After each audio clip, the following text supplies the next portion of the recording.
श्रमिकों अधिकार और सुरक्षा निमंते सचेतनतार रथ उद्घाटन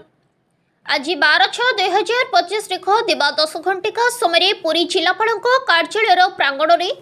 जिला श्रम कार्यालय तरफ सचेतनता रथ उद्घाटन कर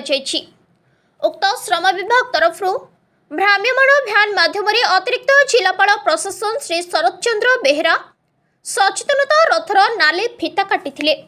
एही भ्राम्यमाण सचेतनता रथ पुरी जिलार प्रति ब्लॉक कभर करी श्रमिक आईन तथा 14 वर्षरू पूर्ण कर शिशु को कौन प्रकार वृत्ति एवं प्रतिक्रिया तथा 15 ରୁ 18 वर्ष बयसर किशोर मानक विपद संकुल वृत्ति एवं प्रक्रिया नियोजन करने एक धर्तव्य अपराध अटे। एपरी नियोजन करिथिबा व्यक्ति को 50,000 टंका पर्यंत जोरिमाना और कारादंड भोगिबाकू पड़िबो। एपरिकी 3 वर्ष पर्यंत कारादंड भोगिबे।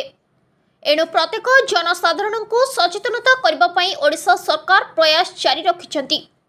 उक्त रैली रे मुख्य अतिथि भावे अतिरिक्त जिलापाल प्रशासन श्री शरद चंद्र बेहेरा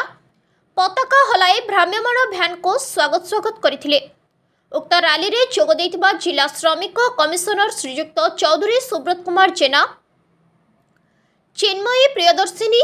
अतिरिक्त श्रम अधिकारी, श्रीयुक्त विक्रम किशोर प्रधान अतिरिक्त श्रम अधिकारी, पल्लवी साहू अतिरिक्त श्रम अधिकारी, डीसीपीओ श्रीयुक्त मनोज कुमार त्रिपाठी, मार महांती, देवाशीष रथ निर्देशक रस यूनफ, श्रीयुक्त आशुतोष साहू, डीसीपीओ श्रीयुक्त मनोज कुमार त्रिपाठी, जिला मंगल अधिकारी विकास कुमार महांती, देवाशीष रथ निर्देशक समेत उपखंड सूचना और अधिकारी श्री प्रदीप कुमार सेनापति।